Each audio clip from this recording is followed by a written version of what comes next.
नमस्कार, स्वागत है आप सबका दिन भर की तमाम बड़ी खबरों के साथ। मैं हूं कवींद्र। शुरुआत हेडलाइन से। राष्ट्रपति के अभिभाषण के साथ बजट सत्र का आगाज। संसद में अवरोध की जगह चर्चा पर दिया जोर। कहा, वैश्विक मंदी के बावजूद भारतीय अर्थव्यवस्था स्थिर।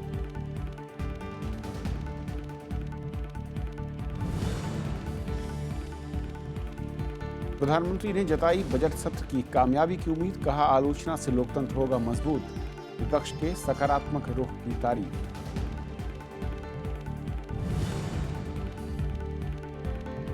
दिल्ली हाई कोर्ट का उमर और अनिर्बान को सरेंडर का आदेश।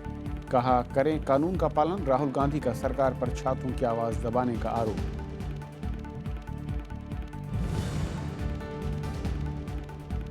जाट आंदोलन से हरियाणा के कई शहरों में तनाव बरकरार। सरकार का दोषियों के खिलाफ सख्त कार्रवाई का ऐलान। हाईकोर्ट ने सोमवार तक मांगी स्टेटस रिपोर्ट।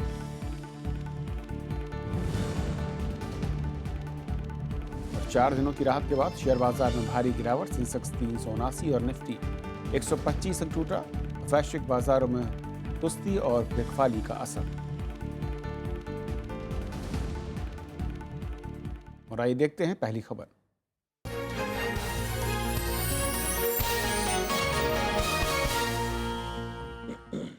हरियाणा सरकार जाट आंदोलन के दौरान हिंसा और तोड़फोड़ करने वालों के खिलाफ सख्त कार्रवाई करेगी।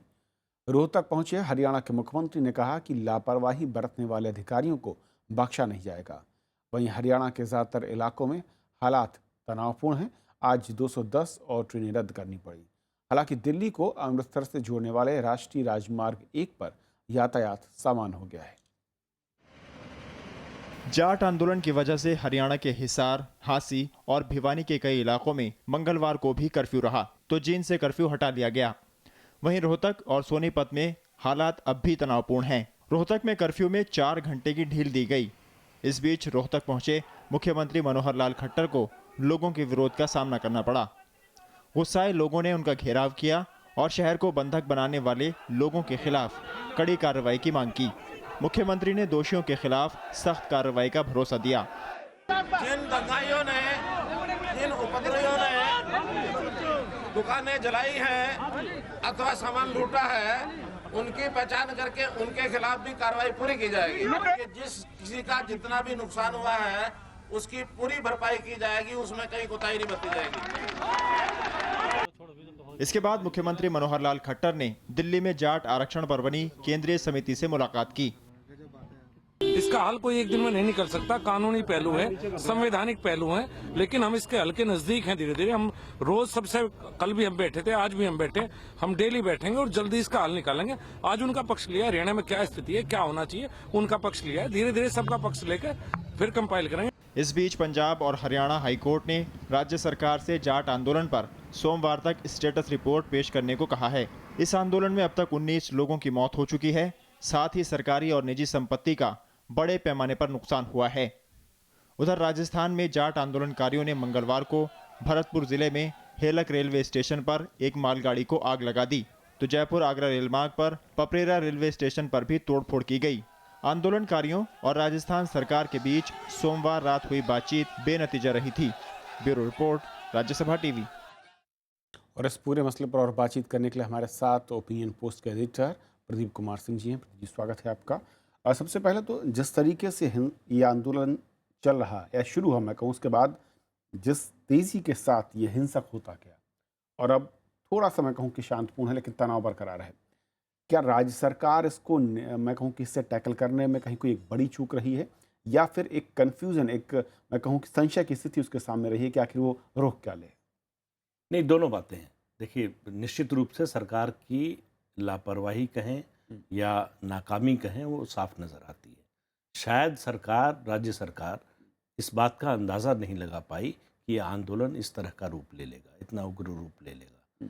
तो एक तो पहली गलती हुई उसके असेसमेंट में कि ये कितने बड़े पैमाने पर, व्यापक पैमाने पर आंदोलन फैल सकता है। दूसरी गलती हुई राज्य सरकार की, वो इससे निपटने में। राज्य पुलिस की नाकामी, मतलब अगर आप आर्मी को आपको दूसरे दिन ही बुलाना पड़ रहा है, इतनी जल्दी बुलाना पड़ रहा है, तो इसका मतलब है कि आपकी राज्य की पुलिस उस स्थिति से निपटने में नाकाम है। तो एक तरह से ये तो स्वीकारोक्ति है आपकी नाकामी की। दूसरा मुद्दा ये है कि जो आंदोलनकारियों की मांग है उससे सरकार सहमत है, लेकिन उसको करे कैसे ये उसको मालूम नहीं है। उसका रास्ता उसको समझ में नहीं आ रहा। इससे पहले यूपीए सरकार के समय जाट आरक्षण के लिए प्रस्ताव पास हुआ, विधानसभा से, लोकसभा से पास होकर लागू हो गया, सुप्रीम कोर्ट से वो खारिज हो गया। अब एनडीए सरकार के आने के बाद फिर से रिव्यू पिटीशन सुप्रीम कोर्ट में फाइल हुआ है, वो जजमेंट रिजर्व है।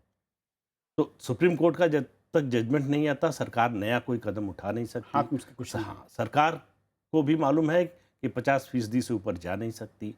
27% से बाहर जो ओबीसी का कोटा है, कोटा बनाने की स्थिति नहीं है संवैधानिक रूप से। उसके अंदर करते हैं तो एक नई समस्या पैदा होती है कि जो पहले से हैं उनका विरोध शुरू हो जाएगा। तो ये कोई आसान स्थिति नहीं है। लेकिन एक बात तो ये राजनीतिक दलों को सोचना पड़ेगा कि वोट के लिए, तुष्टीकरण के लिए आप जब एक के बाद एक मांग मानते जाते हैं तो वो उसकी परिणति इन्हीं चीज़ों में होगी। आप बताइए कि राजस्थान में अगर जाटों को आरक्षण मिल सकता है, मध्य प्रदेश में मिल सकता है, दिल्ली में मिल सकता है, तो हरियाणा में क्यों नहीं? तो एक तार्किक बात है, या तो वो भी गलत है या उनकी मांग सही है। यानी राजनीतिक नफ़े नुकसान के लिहाज से इस मसलों पर पार्टियों ने खुद एक तरीके से मैं कहूँ कि एक मैदान खुला छोड़ दिया, जिसके चलते हालात हैं। लेकिन राजनीतिक लिहाज से अगर मैं कहूँ प्रदीप जी, तो क्या हरियाणा में बीजेपी सरकार के पास उस तरह के जाट नेता नहीं है, या फिर उस तरह के रसूख वाले जिनका मैं कहूँ कि एक जनाधार हो? क्योंकि किसी भी एक नेता को ना तो आगे किया गया टैकल करने के लिए, खुद जो खट्टर साहब हैं वो लगातार लगे रहे, और शायद गैर जाट होना उसके लिए उनके लिहाज से इस आंदोलन को संभालने में ज़्यादा मुश्किल खड़ी करता दिखा। देखिए, ये आंदोलन पहले भी हुआ लेकिन इतना हिंसक रूप नहीं दिखा। इस बार की हिंसा का एक बड़ा कारण राजनीतिक भी है। ये सरकार जो चुनकर आई है मनोहर लाल खट्टर की, वो गैर जाट वोट पर चुनकर आई है। इसलिए गैर जाट को 20 साल बाद हरियाणा में कोई गैर जाट मुख्यमंत्री बना है, तो जाटों में इसको लेकर एक नाराज़गी, रोष है कि हमारी सत्ता चली गई। तो उसका नुकसान हुआ। बीजेपी के पास सही बात है कि कोई जाट लीडर उस तरह का प्रोमिनेंट है नहीं जिसकी अपील हो जाटों में, उसका नुकसान उसको हुआ। आप बल्कि देखिए कि उनके जो जाट नेता हैं एक तरह से आंदोलनकारियों के निशाने पर रहे। तो इससे पता चलता है कि उनका जनाधार अपनी कम्युनिटी में नहीं है। तो नेतृत्व न होना और जाटों में इस बात का रोष कि हमारी सत्ता चली गई है, और उसका रिएक्शन, उसके बाद राजनीतिक दलों का अपना स्वार्थ, आग में घी डालने का, इस सब मिला के स्थिति जो बनी, वो हरियाणा को हमको लगता है कई साल पीछे हो जाएगा। इस आंदोलन के कारण जो क्षति हुई है उसके कारण राज्य के विकास पर बहुत बुरा असर पड़ने वाला है। और जिस तरीके के सपने या मैं कहूँ या जो भरोसे या आश्वासन दिए जा रहे हैं, चाहे वो राज्य सरकार हो या केंद्र सरकार हो, कि हम रास्ता ढूंढ रहे हैं, रास्ते के नज़दीक हमने सुना अभी संजीव बालियान को, क्या वाकई एक दिग्भ्रमित करने वाली कहानी दिखती है, या फिर ऐसे ही बयानों के बाद जब अगली बार दोबारा से कोई एक वर्ग खड़ा होता है आंदोलन के लिए तो ज़्यादा हिंसक हो जाता है? बिल्कुल। आप देखिए, एक सवाल राजनीतिक दलों को सोचना पड़ेगा कि ये कहाँ रुकेगा जाके। पूरे समाज में एक स्थिति हो गई है पीछे जाने की। एक समय था कि आरक्षण मांगना मतलब एक बहुत प्रतिष्ठा की बात नहीं मानी जाती थी। आज स्थिति ये है कि सबको आरक्षण चाहिए।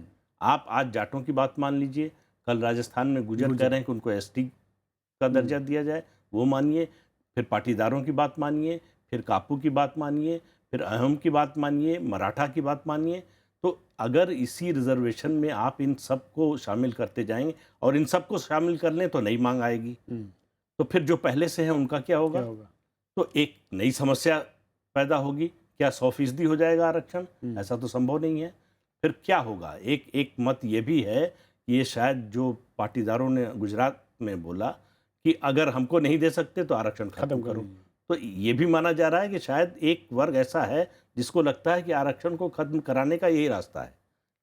तो अब क्या इस तरह की जो आपने बात कही, इस तरह के बयान भी है, क्या वाकई ऐसा लगता है कि जो बयानबाजी सरकार में आने के बाद हुई थी कुछ नेताओं की ओर से रिजर्वेशन को लेकर, जिसका आपने जिक्र किया, उसी कड़ी में इन आंदोलनों को देखा जाए? पहले पाटीदार समाज, उसके बाद अब जाटों का, और अब कहीं उस बहस को ज़्यादा और तेज़ करने की कवायद हो रही है, एक साजिश दिख रही है? देखिए, एक कोई एम्पेरिकल एविडेंस नहीं मिलता, लेकिन एक संकेत, मतलब आप तार्किक ढंग से सोचिए तो इसकी परिणति कहाँ जाकर होगी?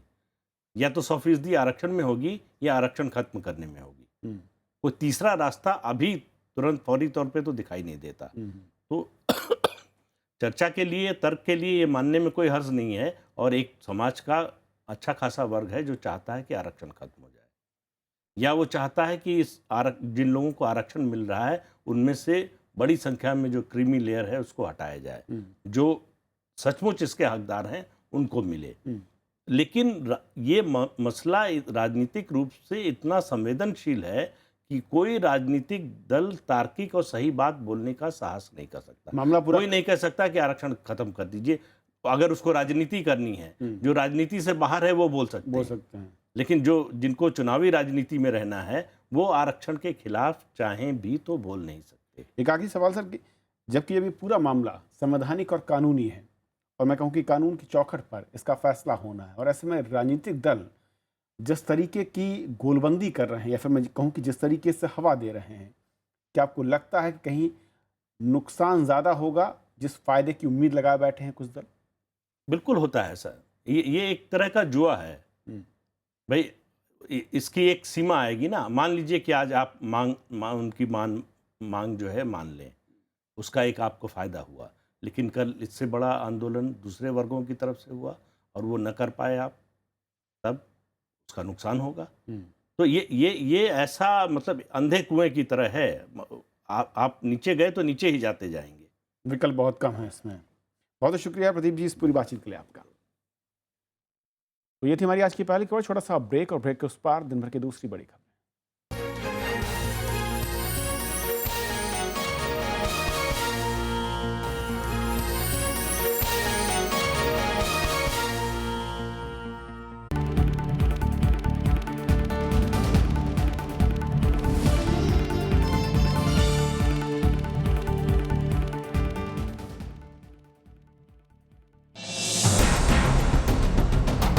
बजट 2016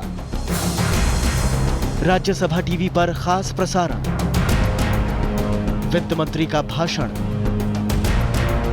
जानकारों का विश्लेषण, मुंबई, दिल्ली और बेंगलुरु से विशेष प्रसारण। 29 फरवरी को सुबह 7 बजे से रात 11 बजे तक लाइव।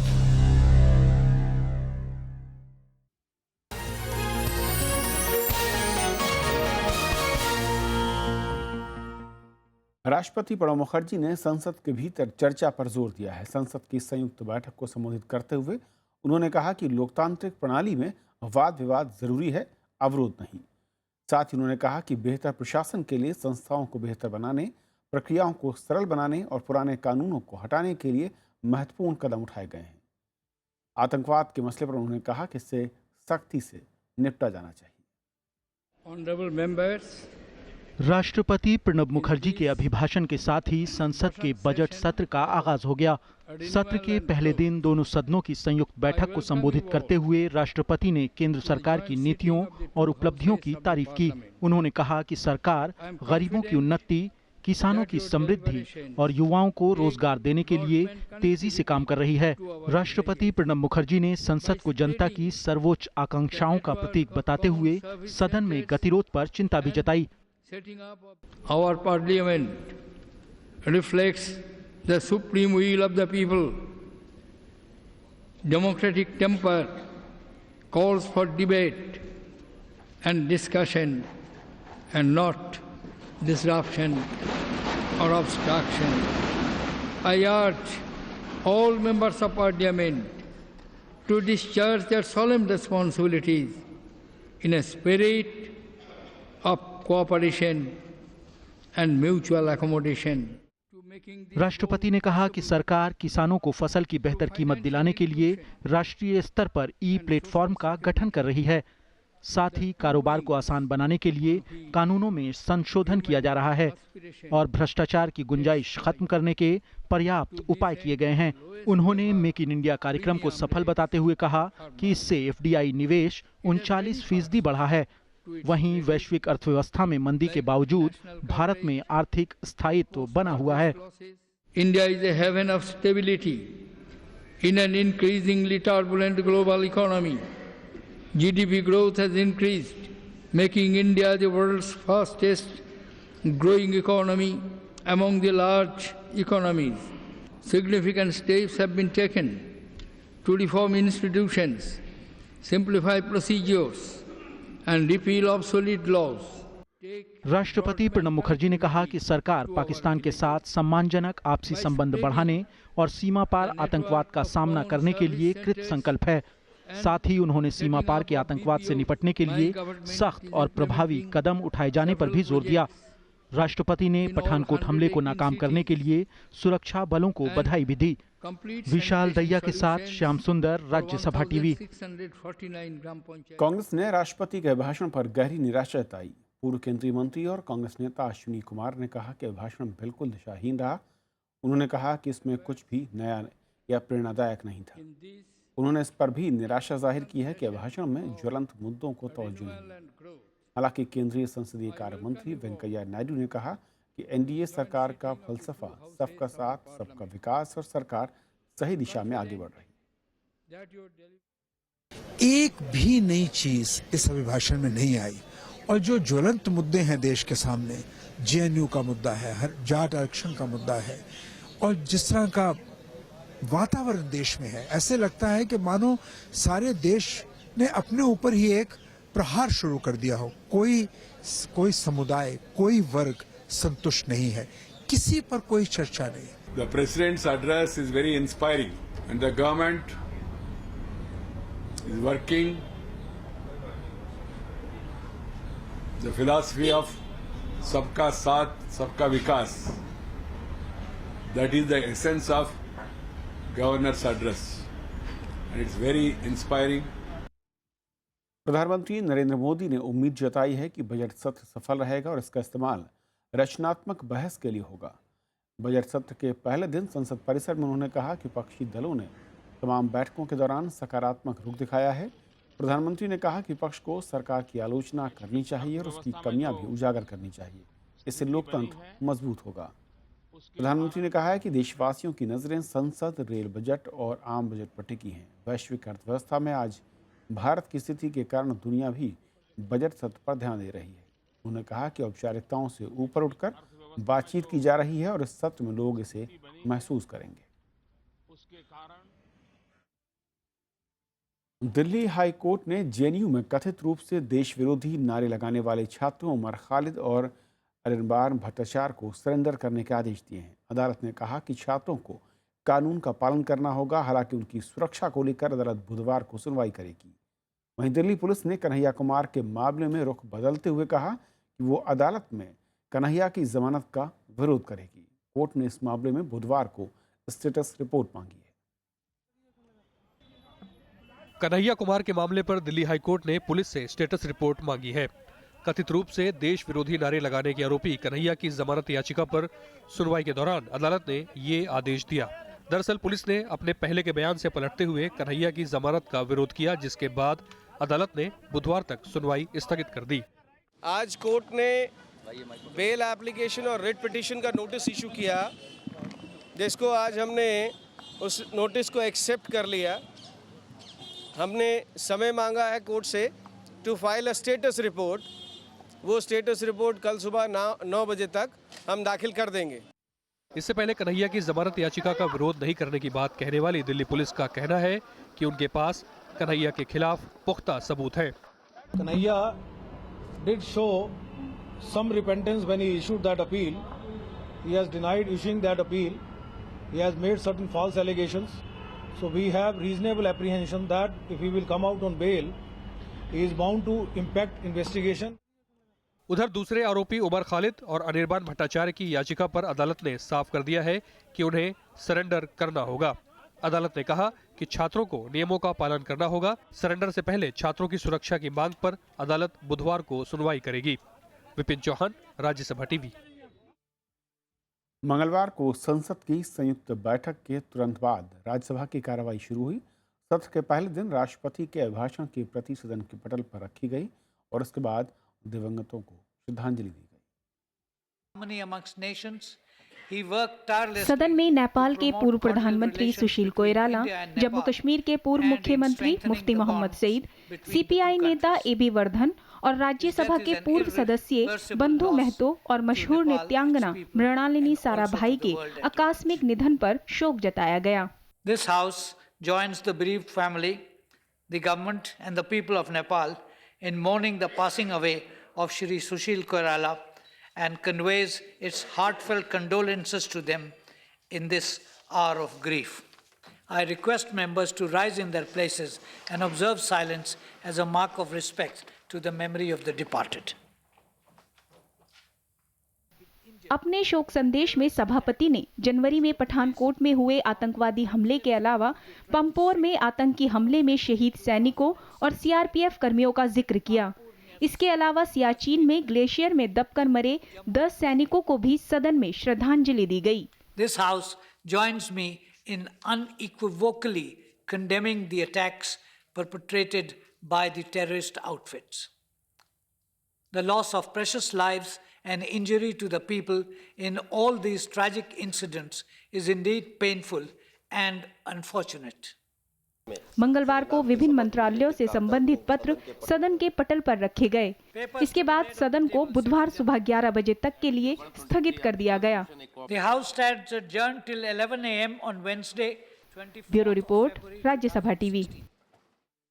ग्रेटर कूच बिहार राज्य की मांग को लेकर रेल रोको आंदोलन को आज जीसीपीए ने वापस ले लिया। Greater Cooch Bihar peoples association प्रमुख वंशी भदान बर्मन ने आज दोपहर इसका ऐलान किया और इस आंदोलन के चलते कई ट्रेनें रद्द करनी पड़ी, जबकि कुछ ट्रेनों को रास्ता बदलकर चलाया गया। आंदोलनकारियों के धरने के चलते असम समेत तमाम पूर्वोत्तर राज्यों का देश के बाकी हिस्सों से रेल संपर्क टूट गया। आंदोलन के दौरान 3 लोगों के मरने की भी खबर है। कांग्रेस अध्यक्ष राहुल गांधी ने आज विश्वविद्यालयों के लिए अलग कानून बनाने की पैरवी की। जंतर मंतर पर छात्रों के विरोध प्रदर्शन में पहुंचे राहुल ने कहा कि छात्रों की आवाज़ दबाई नहीं जानी चाहिए। इससे पहले छात्रों ने हैदराबाद यूनिवर्सिटी के छात्र रोहित वेमुला की खुदकुशी और जेएनयू छात्र संघ के अध्यक्ष कन्हैया कुमार के मामले को लेकर एकता मार्च निकाला।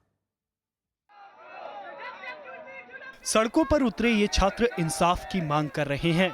इनका कहना है कि हैदराबाद विश्वविद्यालय में खुदकुशी करने वाले छात्र रोहित वेमुला को न्याय मिले और जेएनयू छात्र संघ अध्यक्ष कन्हैया को रिहा किया जाए। मंगलवार को कई छात्र संगठनों ने दिल्ली के झंडे वालान से जंतर मंतर तक एकता मार्च निकाला।